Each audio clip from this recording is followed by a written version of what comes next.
Il faut lancer.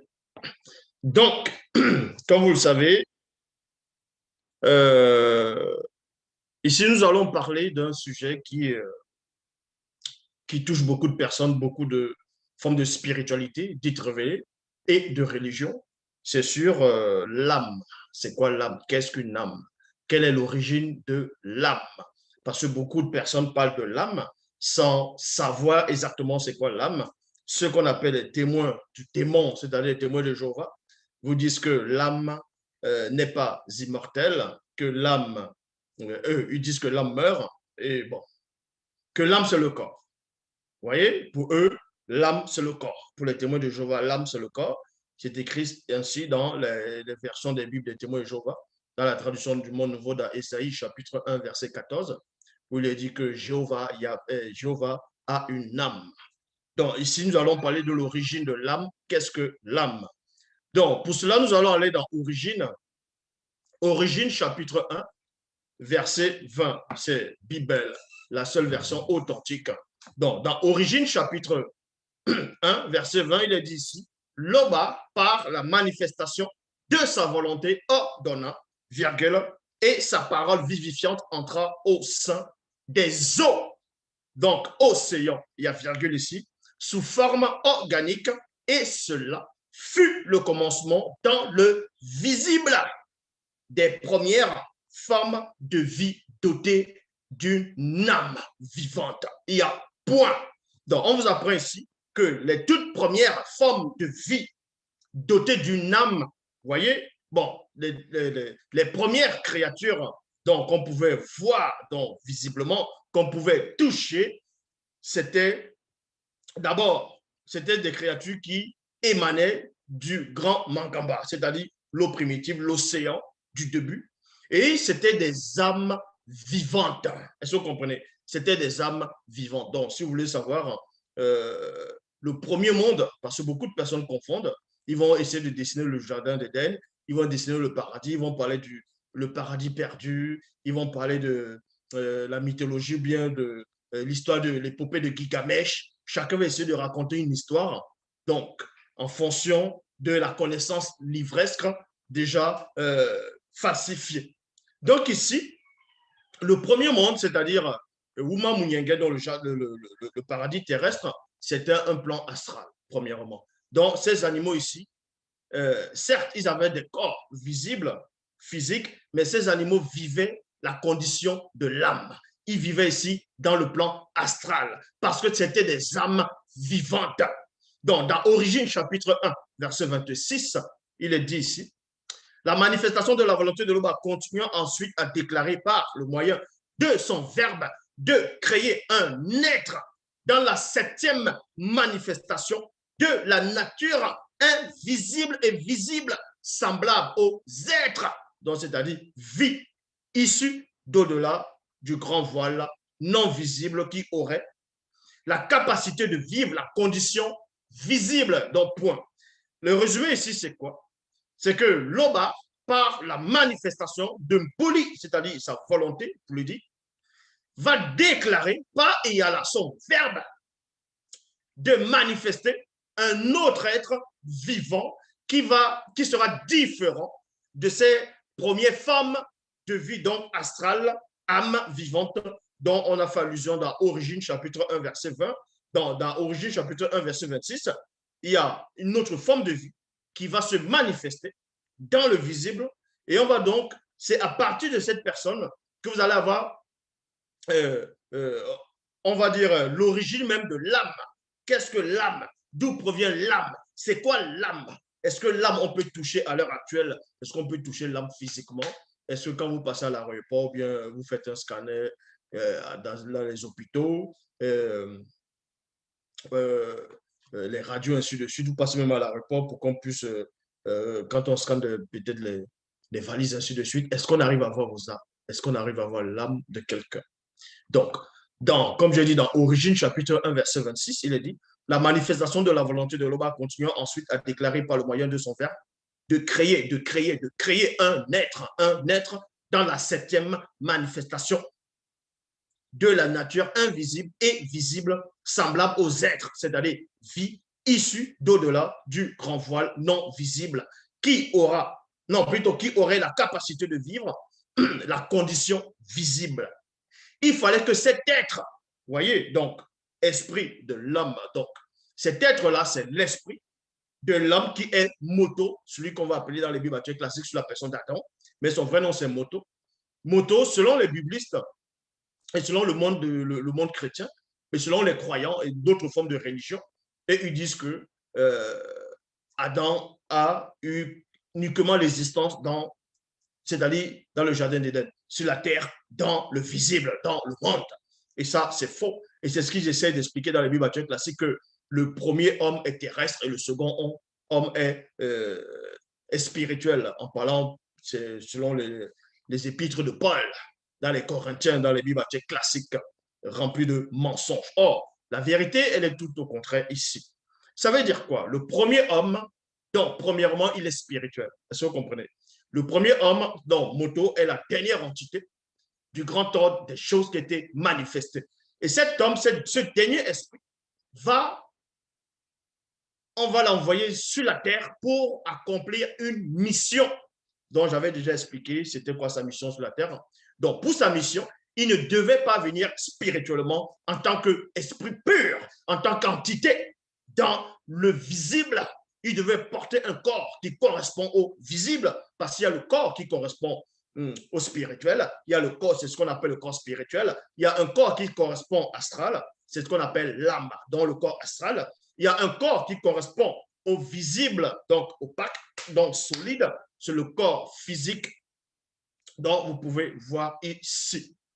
Donc, et on vous apprend que Moto, en tant qu'esprit, va venir dans le visible. Mais pour venir dans le visible, il ne viendra pas en tant qu'esprit pur directement. Il va emprunter un corps. C'est-à-dire, on va lui former un corps. Il va porter un corps pour venir dans le visible. Et ce visible-là, c'était l'astral. Vous voyez, dans le premier monde qui a été créé, c'était dans 3 dimensions. Il y a la dimension spirituelle, il y a la dimension astrale, il y a la dimension physique. Donc, quand Moto vient dans le visible, il va voir les animaux qui étaient là physiquement, visiblement avant lui. Mais ces animaux n'avaient rien à voir, n'étaient pas comme les animaux de cette époque, les animaux que vous voyez actuellement. C'était des animaux, c'était des âmes vivantes. Vous voyez, mais ils étaient dotés néanmoins de 3 dimensions aussi, ces animaux. Ils avaient la dimension spirituelle, puisqu'ils avaient un esprit. Ils avaient la dimension astrale, ils ont une âme. Ils ont la dimension physique, dans le physique qu'on peut toucher. Mais sauf que ces animaux ne vivaient pas dans la dimension physique. On va vous expliquer cela. Ils vivaient dans la dimension astrale. De même que là, actuellement, vous qui me regardez là sur ce live, vous, l'homme, a 3 corps. Donc, il a le corps spirituel, il a le corps astral, il y a le corps physique. Le corps physique dont vous voyez ici. Et l'homme, à l'heure actuelle, vit la condition du physique, du visible, du physique, du toucher. Vous voyez, parce que vous voyez, vous touchez. Or, l'homme avant, le premier homme, vivait la condition astrale. Et le corps visible, donc physique, certes, cette dimension existait, mais lui vivait dans le corps astral. On va vous expliquer cela. Donc, on vous apprend ici que la manifestation de la volonté de l'homme a continué ensuite à déclarer par le moyen de son verbe de créer un être dans la 7e manifestation de la nature invisible et visible. Vous voyez, de la nature invisible et visible, semblable aux êtres issus d'au-delà du grand voile, c'est-à-dire sont des entités du grand ordre des choses ici. Non visibles qui auraient la capacité de vivre la condition visible.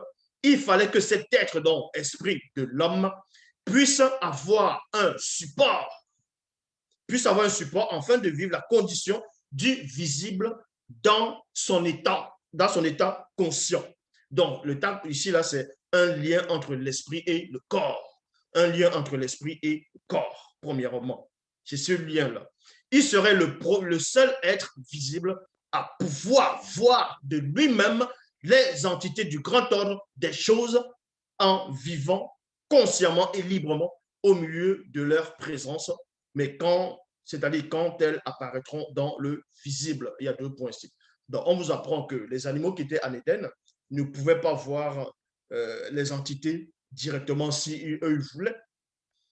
Mais néanmoins, il pouvait voir des entités quand les entités apparaissaient. Mais tandis que Moto, le premier homme, lui, il avait la capacité de voir directement les entités, étant dans le visible, donc dans l'astral, à chaque fois qu'il voulait.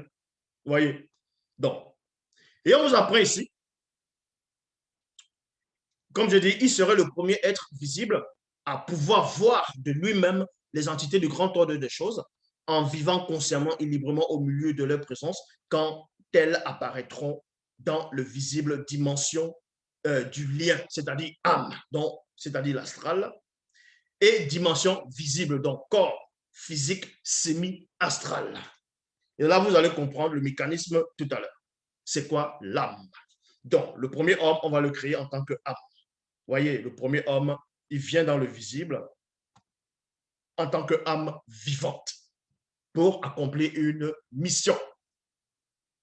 Donc, de l'ADN vie, ADN spirituel commun à tout être du non visible manifesté par l'intensité lumineuse du rayonnement de l'image intérieure des êtres spirituels issus d'au-delà du grand voile non visible qui devrait être en contact par l'interposition de la masse opaque semi-spirituelle et semi-visible. Donc, c'est-à-dire âme. C'est l'âme ici. Ainsi, virgule, l'union de cette fusion donnera la manifestation de l'image intérieure, c'est-à-dire vie, des êtres spirituels issus d'au-delà du grand voile non visible qui aurait la même nature intérieure, c'est-à-dire vie, et la peau de cet être physique aura l'aspect de la couleur de l'obscurité. Donc, c'est-à-dire noir, manifesté de l'ombre, de l'union de l'ombre réfléchie des êtres spirituels d'au-delà du grand voile non visible. Donc, quand on crée l'âme de Moto pour venir dans le visible, comment ça se produit? Ça se produit comment? Premièrement, dans le visible, dans la réalité visible, on va créer un corps parce que l'homme vit dans 3 dimensions. C'est pour ça qu'il y a des dimensions qui sont cachées à l'œil nu. Écoutez attentivement. Au début de la création, il y avait 3 dimensions. Il y avait la dimension spirituelle, il y avait la dimension astrale et la dimension physique. Mais sauf que dans la création du visible, c'est-à-dire à partir des animaux et de l'homme, c'est-à-dire le plan astral est vu en dernier. C'est pour ça que les gens ne comprennent pas c'est quoi l'âme. Je répète, le plan astral est vu en dernier et le plan physique est vu en premier. C'est pour ça que les auteurs des Bibles actuelles classiques se sont gourés en disant que le premier homme est charnel, est visible, est physique, et le second est céleste. Ça, c'est faux. Ils n'ont pas compris. Donc, on va donc vous expliquer comment l'âme a été formée, comment Moto, en tant qu'âme vivante, a été formée dans le visible, comment il a été manifesté. Dans Origine, chapitre 2, verset 7, il est dit ici. Dans la 7e manifestation phénoménique, dans le visible, Loba, par la manifestation de sa volonté, façonna donc le corps visible de Moto, le tout premier homme noir du limon de la terre. Il y a un point ici. Ça veut dire que, premièrement, il y a le plan spirituel. Donc, dans le plan spirituel, il a été décrété que Moto, la dernière entité, va descendre, va subir des transformations, donc va venir dans le visible. Bon, ce n'est pas la réincarnation, c'est l'incarnation. Vous voyez, un esprit supérieur qui vient naître dans le visible. Je répète, ce n'est pas la réincarnation, parce que la réincarnation n'existe pas, ça je l'ai déjà expliqué. Ici, c'est l'incarnation. Ça veut dire que c'est un esprit supérieur qui vient dans le visible, qui va naître par un corps physique solide. C'est ce que Moto a subi. Donc, et on vous apprend ici,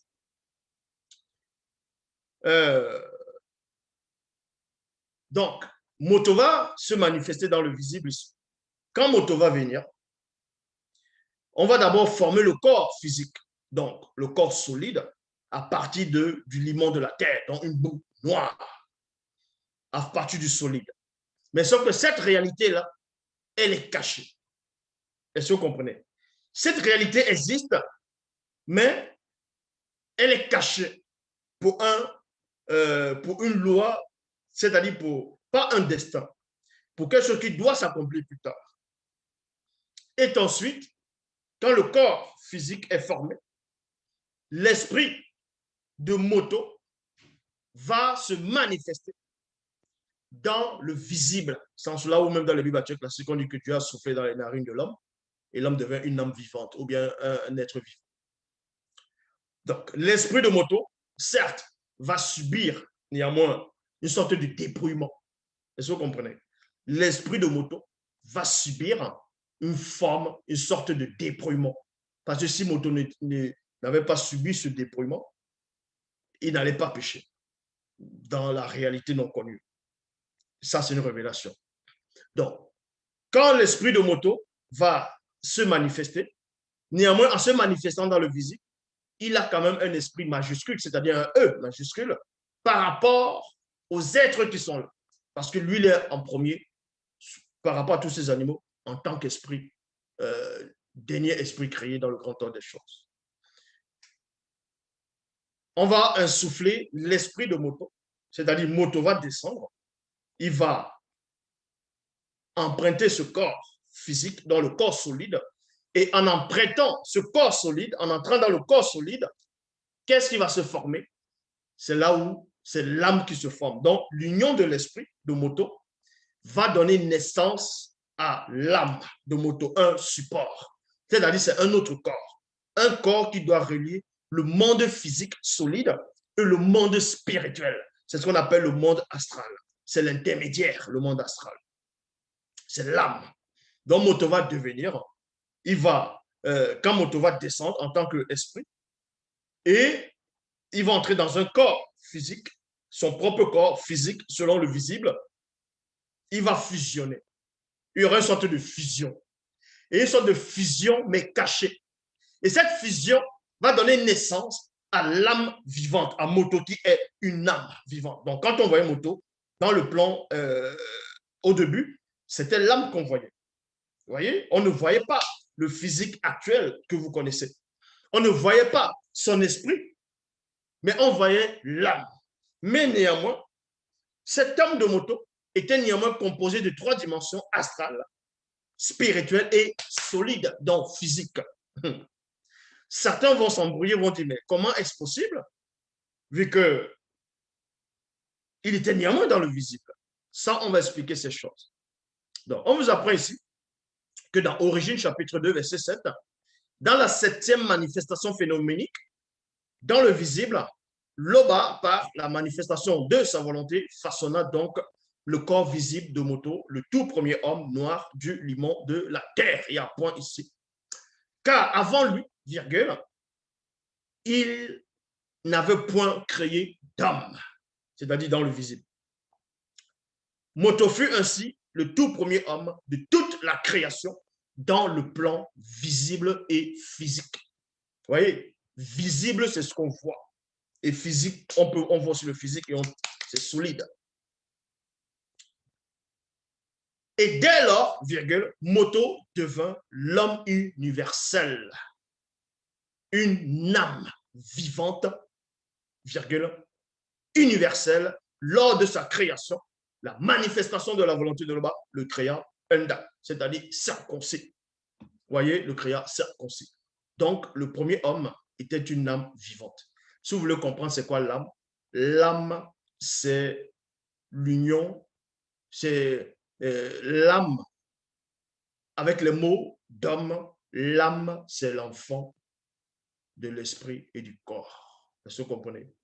L'âme de quelqu'un est l'union, c'est-à-dire de l'esprit de l'homme et le corps solide de l'homme qui a donné naissance à l'âme. Donc l'âme, c'est l'enfant du corps spirituel et du corps solide, donc visible, physique. Et maintenant, certains vont dire, c'est pour ça qu'on dit, l'homme quittera son père et sa mère, s'attachera à sa femme, les deux deviendront une seule chair. Mais dans un autre sens caché, ça veut dire quoi? Ça veut tout simplement dire que le père de l'âme, c'est l'esprit de l'homme. Oui, l'esprit de moto est le père de l'âme et la mère de l'âme sur le corps physique. Est-ce que vous comprenez? La maman de la mère de l'âme, puisque le corps, c'est quoi? L'esprit, d'abord, c'est une semence. L'esprit, c'est la semence. L'esprit, c'est la semence. Et le corps solide, c'est la terre. Vu que l'homme, le corps de l'homme a été tiré de la boue, du limon de la terre, donc du sol. Donc, son corps maintenant, c'est la terre. Ça va représenter la terre. Et l'esprit de l'homme, de moto, va représenter la semence pour venir semencer la terre. Et dès que l'esprit, en tant que semence, va, on va dire, semencer la terre, le sol physique, ça donne un fruit. Et le fruit, c'est le petit, c'est un enfant, et leur enfant, c'est l'âme. Est-ce que vous comprenez? C'est l'âme. C'est pour ça que, dans un sens caché, on dit, l'homme quittera son père, dans l'esprit, sa mère, son corps physique, lui, en tant qu'âme, s'attachera à sa femme, c'est-à-dire qu'il est mouton dans le jardin. C'est pour ça qu'il devait vivre la condition astrale à un moment donné.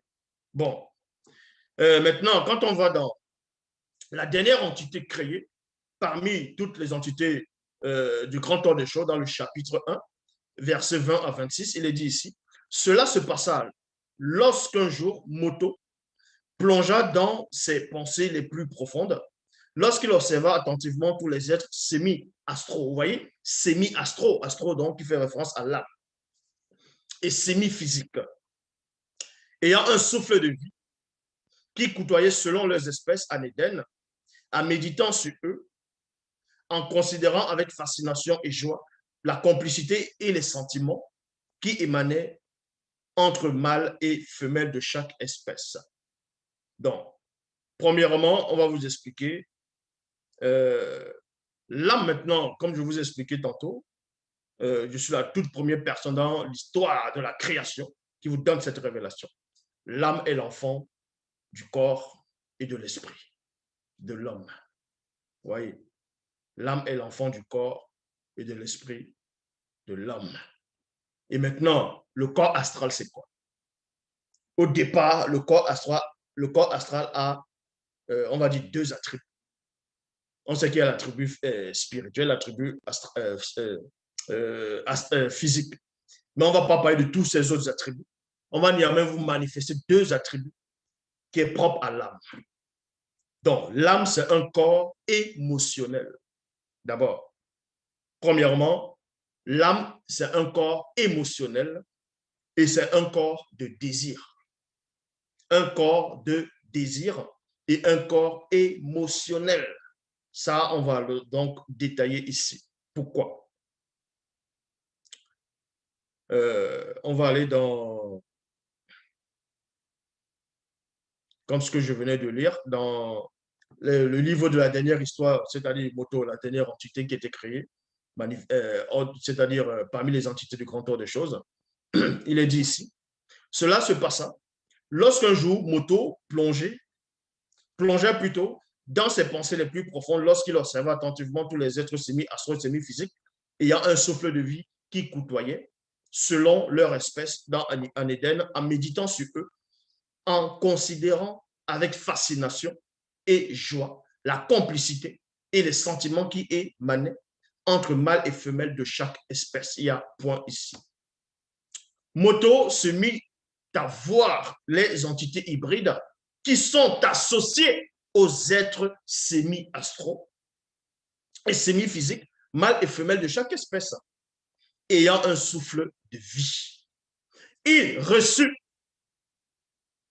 spirituellement l'initiation, vous voyez, de ces êtres, c'est-à-dire de ces entités hybrides à travers l'observation des couples mâles et femelles de chaque espèce.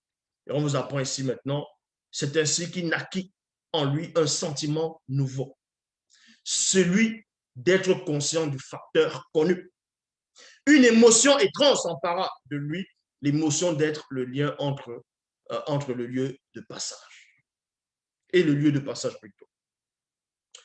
Sa pensée et sa réflexion continua de s'élargir.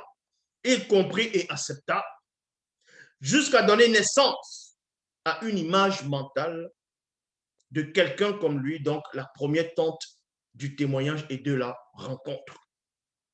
Ses pensées ne pouvaient bien sûr échapper au regard du Mutatedi, le guide, virgule, l'initiateur et l'intronisateur.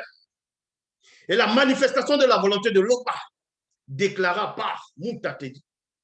Ainsi, il n'est pas approprié que Moto, après la transmutation de ses pensées dans sa réflexion, soit plongé dans et sordi dans la solitude de son être intérieur. Car Moto se demandait en lui-même, se demandait dans son moi intérieur de savoir comment il extirpera l'attente du témoignage et de la rencontre à partir de lui-même. Ça veut dire qu'il savait, il connaissait, il comprenait sa mission. Moto comprenait sa mission. Donc, les fleuves, ici, même le grand océan du début, c'était astral aussi, dans le jardin. Dans le jardin ici. Donc ça, on va aller plus tard. C'est pour ça que quand vous allez lire peut-être dans Origine chapitre 2, verset 8, il est dit, ensuite, par la manifestation de sa volonté, Loba fit sortir du monde spirituel un grand, beau et mystérieux Monda Ma Munyengen, c'est-à-dire Jardin d'Éden, qui devint semi-astral et semi-physique et le planta au milieu du continent de l'Éden, Wassemutonga, donc Afrique centrale, là-bas à la région du littoral, donc Sawa, de la sensibilité temporelle, extrait de l'antériorité universelle des temps.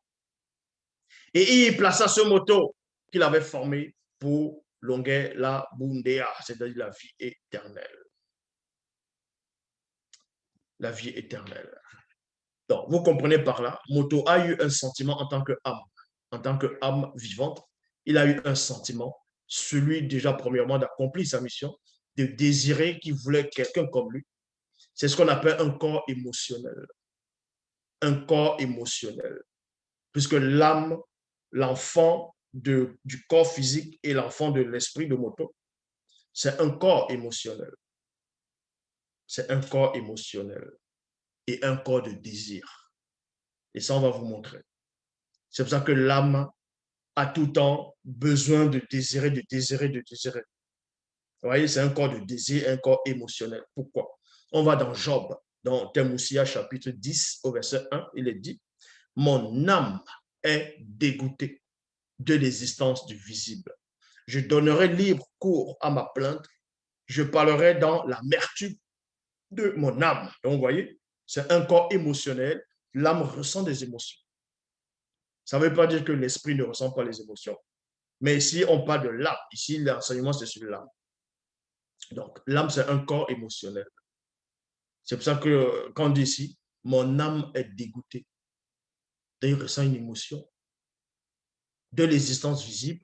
Je donnerai libre cours à ma plainte. Je parlerai dans l'amertume de mon âme. Job, chapitre 19, au verset 2. Jusqu'à quand affligerez-vous mon âme? Il y a point d'interrogation. Voyez? Dans Job 27, au verset 2, il est dit, celui qui me refuse justice est aussi au-delà du vivant.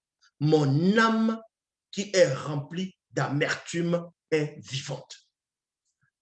C'est-à-dire que quelqu'un, entre s'adresser, entre de parler, prononce des complaintes en disant que son âme, c'est que son âme réclame quelque chose. Son âme a des émotions. L'âme, c'est la personne elle-même. L'âme, c'est vous. L'âme, c'est la personne elle-même. Votre raisonnement, les désirs que vous ressentez, la convoitise des yeux. Maintenant, il y a la distinction entre la conscience des yeux et la conscience de l'âme. Là, c'est une autre forme d'initiation. Mais ici, on va parler que de l'âme ici. Donc, dans Job, chapitre 30, au verset 12, vous comprenez que l'âme qui est l'enfant a souvent besoin de son père. Son père, d'abord, dans le visible ici, c'est son propre esprit. L'âme a besoin de son père. Et l'âme a besoin de son père de quelle façon? On va dans Job, chapitre 30, au verset 12. Il est dit, et maintenant, virgule, mon âme s'épanche en mon esprit. Il y a virgule. Les jours de la souffrance m'ont saisi. Ça veut dire que deux fois, vous avez des soucis. Deux fois, vous avez des soucis. Il y a des gens qui ont des soucis dans le visible, qui ont, de différentes manières, hein, d'autres vont abandonner le verbe pour des maris, pour des femmes, pour des richesses éphémères. Voilà.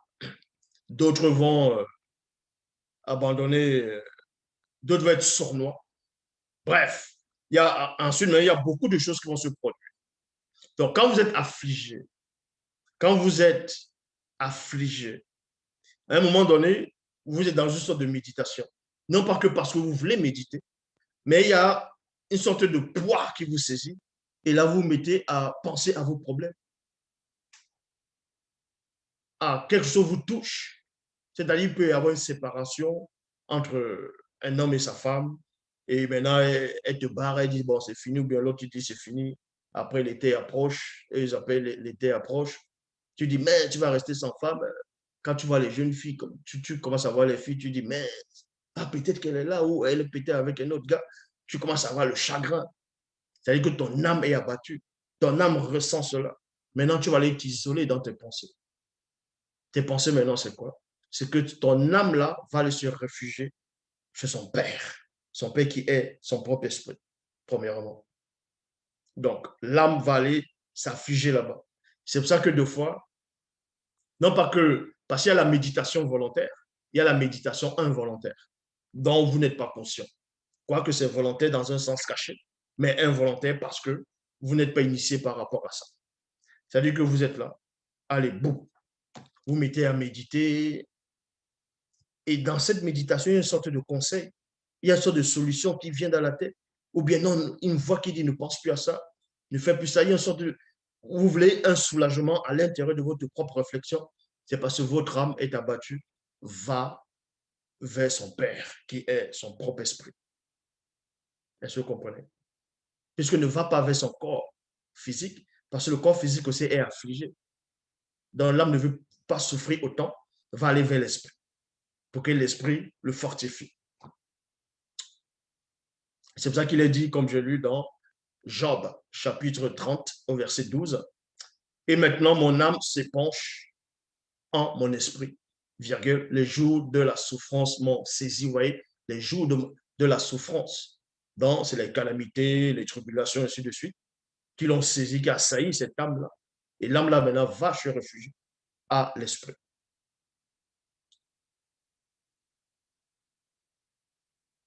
Et l'âme, maintenant, peut transmettre, là, maintenant, voici ce qui va se passer dans Psaume, chapitre 13, au verset 3. Il est dit ici, « Jusqu'à quand aurais-je des soucis dans mon âme?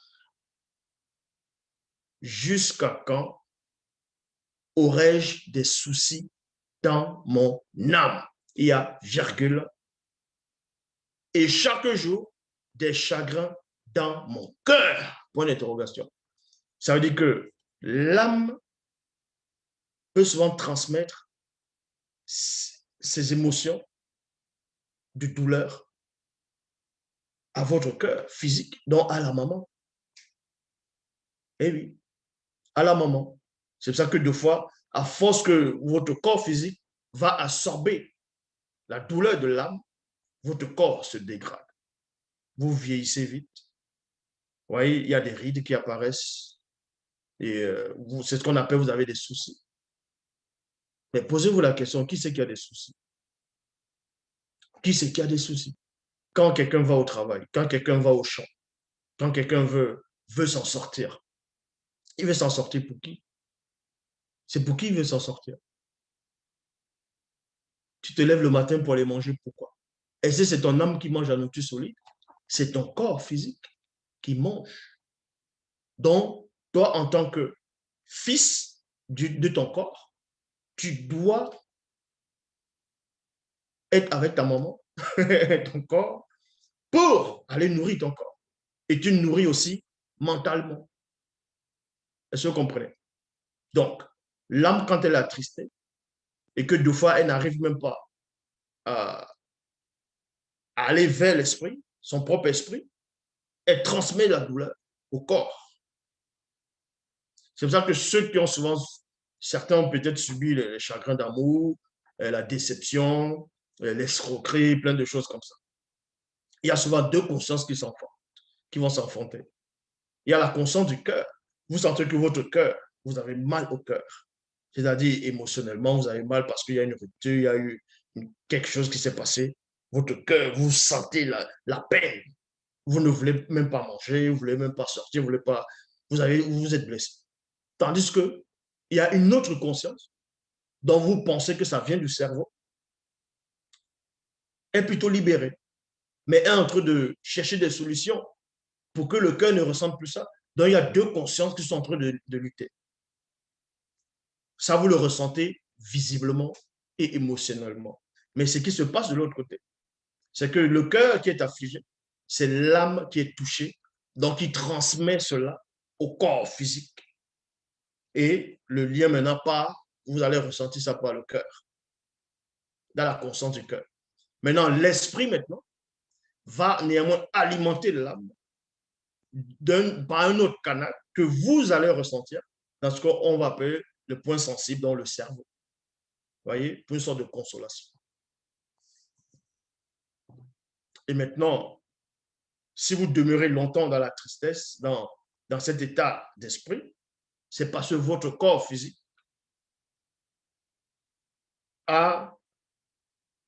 avait pris plaisir à ce que l'âme avait au départ. Donc, on vous apprend ici, dans Job chapitre 32, verset 8. Mais en réalité, dans l'endroit où se sépare le corps et l'âme, se trouve l'esprit. Vous voyez, se trouve l'esprit. Il y a virgule ici. Dans Somme 13, 3, ça, j'avais déjà, comme j'ai dit, expliqué.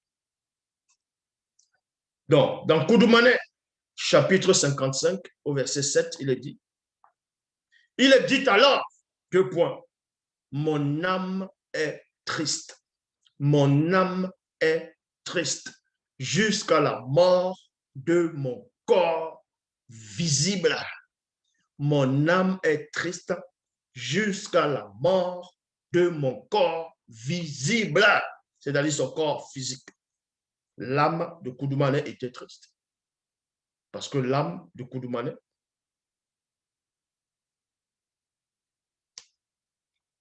vivait depuis sa naissance dans le visible avec son propre corps physique et son esprit. Mais pourquoi il n'a pas dit ici, mon âme est triste jusqu'à la mort de mon esprit? Parce que l'esprit là ne meurt pas. C'est pour ça que même dans les Bibles classiques, on dit, Père, je te remets entre tes mains mon esprit. Donc, pour Dieu, Dieu a des mains, tout ça. Mais le corps physique, qui est la mère de l'âme, devait subir la mort physique. Et l'âme ressentait déjà ses effets. L'âme va appréhender cela. L'âme va appréhender cela, va ressentir les fractions futuristes de la douleur de sa mère qui est le corps physique. C'est en cela où on va passer dans la phase 2, l'âme qui est le corps de désir. Corps de désir. Dans Proverbe, chapitre 19, au verset 15, il est dit ici, vous devez comprendre que l'âme se nourrit du désir. L'âme se nourrit de la convoitise. Et oui, l'âme se nourrit de la convoitise. On va vous révéler ces choses. Bon, je vais prendre l'exemple pour un homme qui voit une femme en route, qui a des formes selon le style, peut-être on va dire, les formes que lui, il dit, voilà les bonnes femmes. Il va voir une femme qui passe en route, elle a des formes, lui il regarde. Vous voyez, il va d'abord, il regarde les formes, Il a maintenant un appétit sexuel. Écoutez attentivement, très attention, très attentivement. Quand il va observer une femme, il va dire waouh. Donc, c'est l'âme maintenant qui voit à travers les yeux du visible. Moi, je parle bien de l'âme ici, hein, parce qu'il y a aussi la conscience du corps à part. Il y a la conscience de l'âme, il y a la conscience de l'esprit. Donc, dans le cas de l'âme, l'âme va ressentir euh, le désir pour le corps qui est de l'autre côté. Mais vu que l'âme ne peut pas toucher ce corps physiquement, l'âme va se nourrir. L'âme a la capacité de se nourrir du désir et de transformer ça à sa guise. On va vous expliquer. Ça veut dire que l'âme, vu que c'est un corps de désir, va voir une femme qui passe en route, les formes, ainsi de suite. Il y aura des pensées, les sentiments de l'âme vont monter. L'âme va voir des choses sur cette personne-là. Et ces choses vont se matérialiser sous forme de pensée dans la conscience de l'âme, semi-conscience de l'âme et semi-conscience du visible. Ouais, c'est comme ça que naissent les rêves. Donc, quand l'âme va voir à travers les yeux vont accepter, vont dire wow. Et c'est là maintenant, il y aura des pensées qui vont venir dans la tête. L'âme va avoir quelle pensée? L'âme va imaginer le visage de la fille, de la femme, alors que la femme, il voit juste du dos. Mais lui, il va s'imaginer le visage de cette femme. Il va imaginer cette femme sans ses vêtements. Il va imaginer comment il a des rapports sexuels avec cette femme. Il va s'imaginer avec toute forme de position. Bref, comment la femme est en train de lui parler. Il va s'imaginer cela. Son désir se manifeste sous forme de pensée. Et plus ça se manifeste, plus le corps est converti. C'est-à-dire que l'âme convainc son propre corps. Et son corps maintenant ressent le désir. Et cela vous sentez une température qui s'élève sur votre corps. Est-ce que vous comprenez? Maintenant, votre corps maintenant veut aller toucher ce corps-là physiquement. C'est comme ça. Parce que l'âme a déjà mangé. Quand il dit manger, l'âme, le désir de l'âme, ben, les plaisirs de l'âme, c'est quoi? C'est la convoitise. Et le désir. L'âme désire cela par les yeux. Et les yeux aussi ont ses propres consciences. Ça veut dire, tu peux marcher, tu regardes juste quelqu'un de loin, à une fraction de seconde, ton œil, par la conscience de l'âme, a capté cela. Brap! Comme un appareil photo. En une fraction de seconde, ça a capté cette image-là. Et dans cette image, l'âme transforme maintenant cette image, commence à donner un scénario à cette image. Et votre corps ressent cela. Votre corps commence à subir. Et là, c'est le désir maintenant. C'est comme ça. C'est ça l'âme. Parce que l'âme, c'est un enfant. L'enfant, c'est ça. Vous allez dans un magasin, l'enfant est toujours en train de vouloir regarder les jouets, les bonbons, en train de désirer, désirer, désirer. C'est comme ça. C'est ça l'âme. L'âme, c'est un enfant qui grandit, qui devient adulte. Même si en devenant adulte, le corps sera toujours là. Son esprit est toujours là. Donc, on vous apprend ici, dans Proverbe chapitre 19 au verset 15, le paresseux fait entrer. Non, le paresseux fait entrer dans un profond sommeil, virgule, et l'âme négligente aura faim de désir, faim de désir, non faim de viande, mais faim de désir. De même que vous pouvez voir une belle voiture, vous pouvez voir on va dire une escalade, ou GMC, vous voyez, euh, une Mustang, vous voyez, une grosse berline. Vous voyez une belle voiture, selon vous. Et dès que vous voyez cette voiture, vos yeux vous disent waouh! Et votre âme maintenant aussi convoite maintenant. L'âme maintenant prend plaisir à l'intérieur. Le plaisir de l'âme, c'est quoi? L'âme va imaginer que son corps est dans cette voiture et avoir plein de scénarios en même temps. En quelques minutes, en quelques secondes, il y aura plein de scénarios. Un scénario où tu passes, tu mets la musique à fond, oh, les gens te regardent. Après, tu changes. Pendant que tu changes, tu ressens une sorte de plaisir. C'est l'âme qui est en train de se nourrir de ça. Mais sauf qu'en même temps, c'est un combat parce que votre corps physique ressent ça et votre corps veut faire la même chose. Mais vu que votre corps n'a pas les moyens de le faire, il y a maintenant ce qu'on appelle la tristesse. Votre corps ressent la tristesse maintenant. Votre corps ressent la tristesse. Et pendant que votre corps ressent la tristesse, votre âme aussi ressent la tristesse de votre corps. Et pour ne pas trop sombrer, c'est là où vous vous réfugiez dans l'esprit.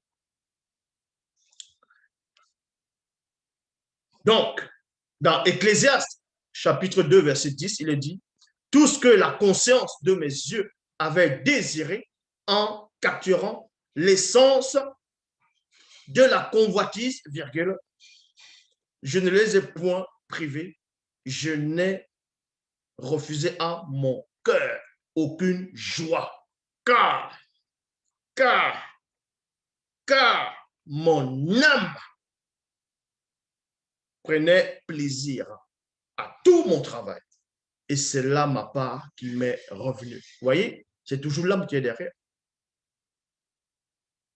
Ecclésiaste chapitre 2, verset 24. Il y a de bonheur pour l'homme connu qu'à manger et à boire et à faire jouir son âme du bien-être, virgule, au milieu de son travail en obéissant, non, dans l'obéissance du verbe de l'Oba. Mais j'ai vu que cela aussi vient de la manifestation de la grâce de l'Oba. Donc, ça veut dire quoi? Admettons, vous avez réussi socialement, vous avez peut-être une belle maison, vous avez une grande maison ou un appartement, vous êtes là, vous êtes bien, vous regardez une grosse télé, vous êtes content, là, vous êtes à l'aise. L'âme prend plaisir à ça. L'âme va prendre plaisir, pourquoi? Non pas que l'âme aime la télé ou l'âme aime... L'âme se nourrit du désir, du plaisir de ce qui est jouissif. Est-ce que vous comprenez? Donc, quand votre corps sera bien, vous êtes content, vous zappez la télé, vous buvez, vous mangez, vous êtes content. Ce plaisir de la chair, ce plaisir émotionnel, l'âme va prendre ça, va se réjouir. C'est pour ça qu'on dit, ah, l'homme là, il est heureux. Donc, vous voyez, vous êtes bien à l'intérieur de vous, vous êtes à l'aise. Parce que l'âme se nourrit aussi de ça. L'âme se nourrit de ça. C'est de ça dont Ecclésiaste fait allusion ici. Il y a de bonheur pour l'homme, c'est-à-dire l'homme physique, d'abord, connu, qu'à manger et à boire. Ce n'est pas l'esprit ou l'âme qui va manger de la viande ou du poisson braisé ou du soya. C'est le corps physique.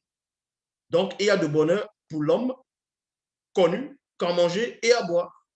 Et à faire jouir son âme. La jouissance ici, c'est quoi? C'est le plaisir que le corps physique ressent. Au milieu de son travail. Le travail de quoi? Le travail que tu as fait et puis tu as eu ce que tu as eu. Maintenant, dans Ecclésiaste, chapitre 4, au verset 8, il est dit, pour qui donc est-ce que je travaille, virgule, et que je prive mon âme des jouissances? Point d'interrogation. Vous voyez, toujours le travail physique, et ensuite maintenant la jouissance et émotionnelle, ainsi de suite. Et l'âme est derrière. Dans Ecclésiaste chapitre 5, au verset 5, il est dit, ne permets pas aux démons de circonstances de faire pécher ta chair par la porte d'entrée de ton âme, issue de leur influence sur tes yeux. Mission. Ecclésiaste chapitre 6, au verset 2, il est dit, et y a tel homme du peuple originel à qui le verbe de l'Oba a donné des richesses, virgule, des biens et de la gloire, et qui ne manque pour son âme de rien de ce qu'il désire, virgule, mais que plus tard, à cause de sa faute, il perd tout ce qu'il a, et c'est un blanc ou un sang mêlé qui en jouira. Là, c'est une vanité et un mal grave. C'est comme si vous êtes là, vous avez des terrains, vous avez une maison, un riche vient, avec la complicité des chefs corrompus, ils prennent vos biens. Vous ne pouvez pas vous défendre parce qu'ils sont soit nombreux, soit très puissants. Mais physiquement, vous êtes atteint. et émotionnellement, votre âme entre dans un chagrin parce qu'on a dépouillé le plaisir, l'objet qui produisait le plaisir à votre âme par votre corps physique. Dans Cantique des Cantiques, donc quand on dit l'âme aussi, c'est un corps de désir. L'âme désire beaucoup de choses en même temps, que ce soit des mauvaises et des bonnes choses. En fait, le but de l'âme, c'est quoi? C'est d'être heureux. Donc, c'est comme un junkie. Lui, il a besoin de sa dose. Parce qu'il veut entrer dans un état second où pour lui, il va être heureux aussi. Donc, quand il prend sa dose, parce qu'il il va entrer dans un état où il est à l'aise. L'âme, c'est ce que l'âme cherche. C'est comme des enfants. Un enfant, les enfants qui ont les têtes en l'air, ils font toujours pareil. Un enfant est toujours en train de vouloir chercher un truc pour satisfaire son propre désir. Donc, pour être à l'aise, pour être heureux. Mais sans suivre de fois les consignes ou les préceptes, les ordonnances.